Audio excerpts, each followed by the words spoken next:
Yeah. Sure.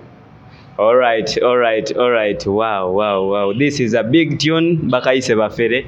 Kavudde wa mwana muwala Alinah Legas. Olunaku lwaleero omulabi waffe wa PBS TV tuli wano Mutungo ku Photosport Studios era nga ndine banaffe aba Wakabi Management. Ku mukolo gwange ogwa ddyo ndine manager wa Wakabi Management Ozil Promoter ate ku mukono gwa Koneri nembeerayo ne Diamond UG Promoter. So nga ate wano mu masekkati ndinawo Alinah Legas eyakubye tune efuuse ekizibu mu ggwanga. Alinah Legas njagala obuuze ku balaba PBS TV. Abalabi ba PBS TV mbalamusizzaako amannya n'eddoboozi Alinah Legas okuva mu Wakabi Management. Yes, indeed. Gwe yakubye tune efuuse ekizibu abasajja abafere. Abasajja bafere maanyi.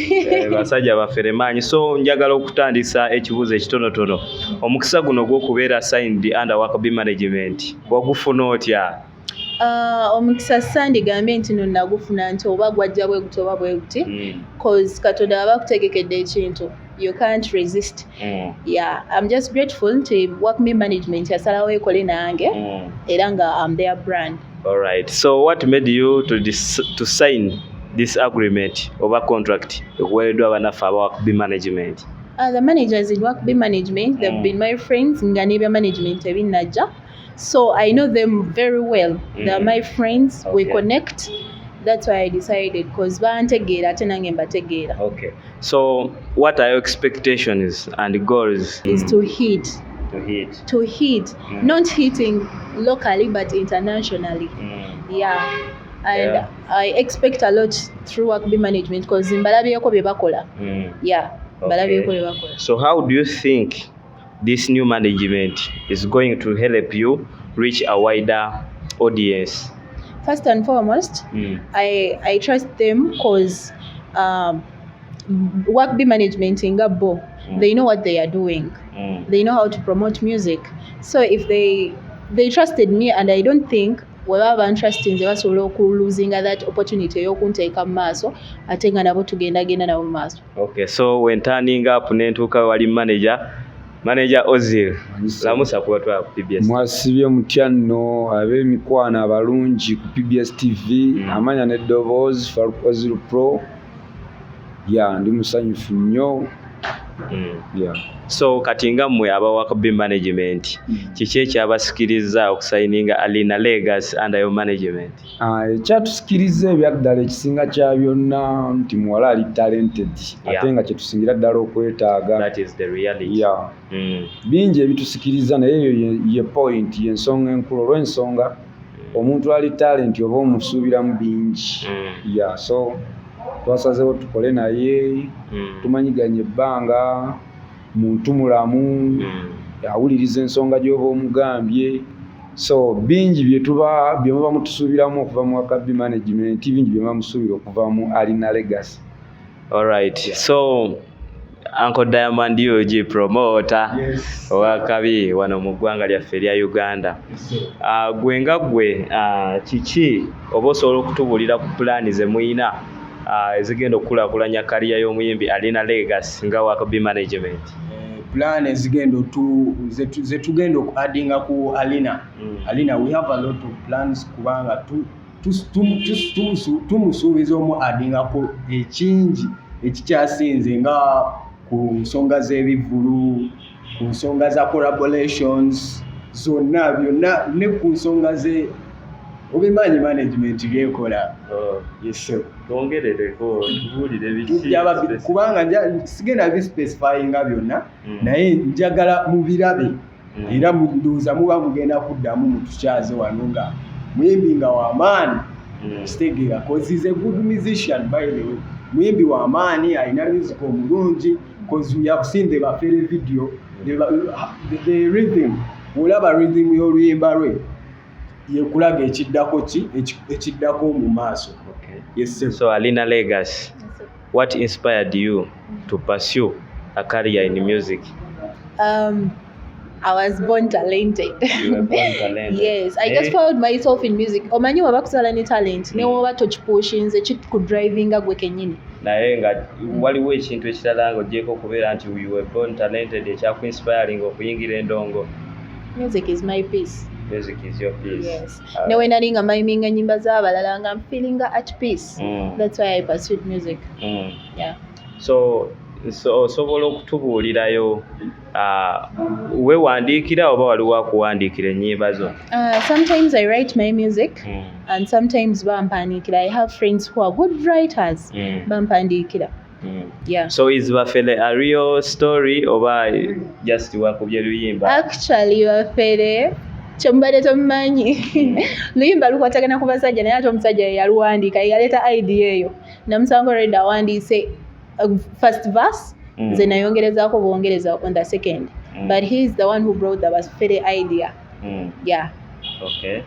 So manager twagala otubulire ku ene upcoming projects ze muyina nga Wakabi management with the artists oba ebintu kale projects ze muyina ez'okutumbula omuyimbi oba mugenda kusayininga abayimbi balala nga Wakabi management?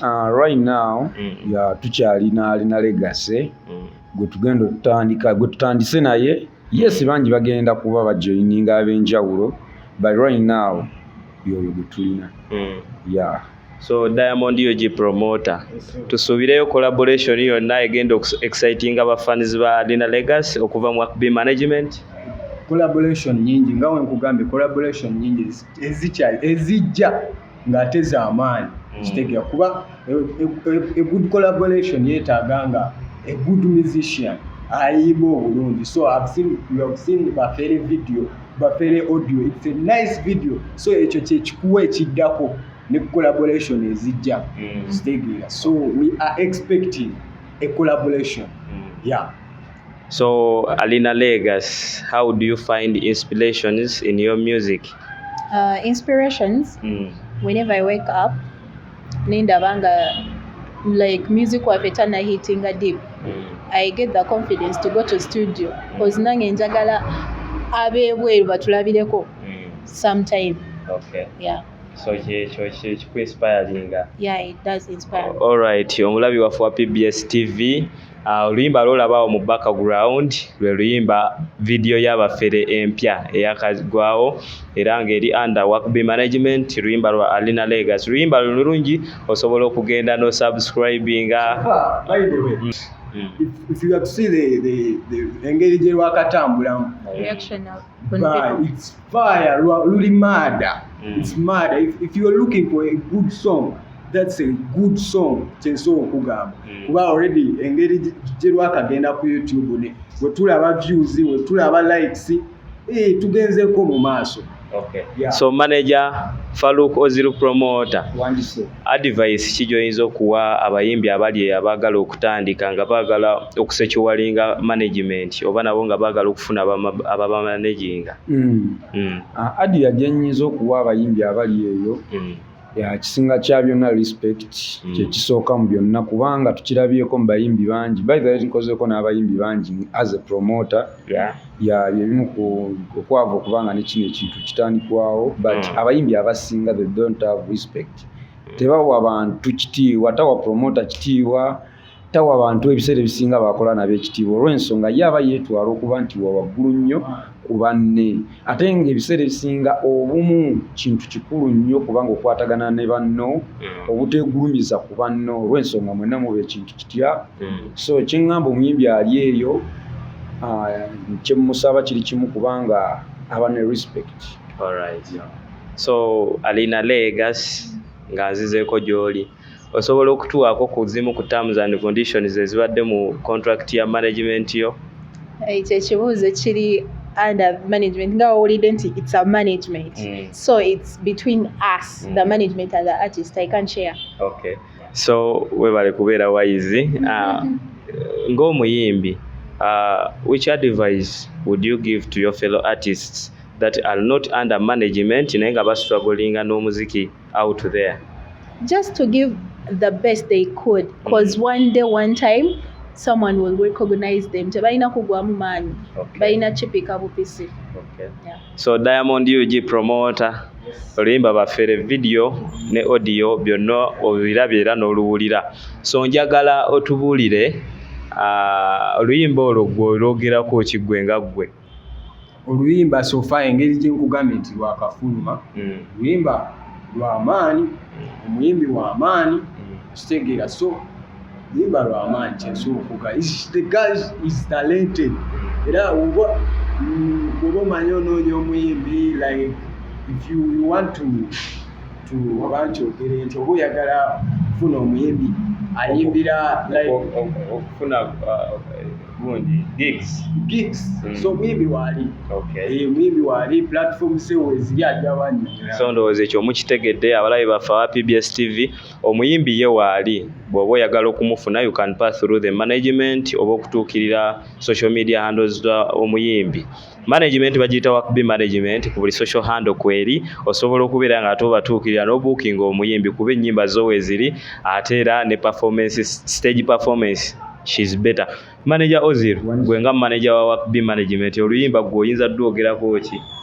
Oluyimba kyensooka olwogerako ya luyimba lulungi, ya kyensaba abantu babe nga baluwa time, baluwa obudde baluwuliriza, olw'ensonga ebiseera ebisinga ekintu buli w'okiwa obudde weeyongera okitegeera n'okufuna message mu kyo.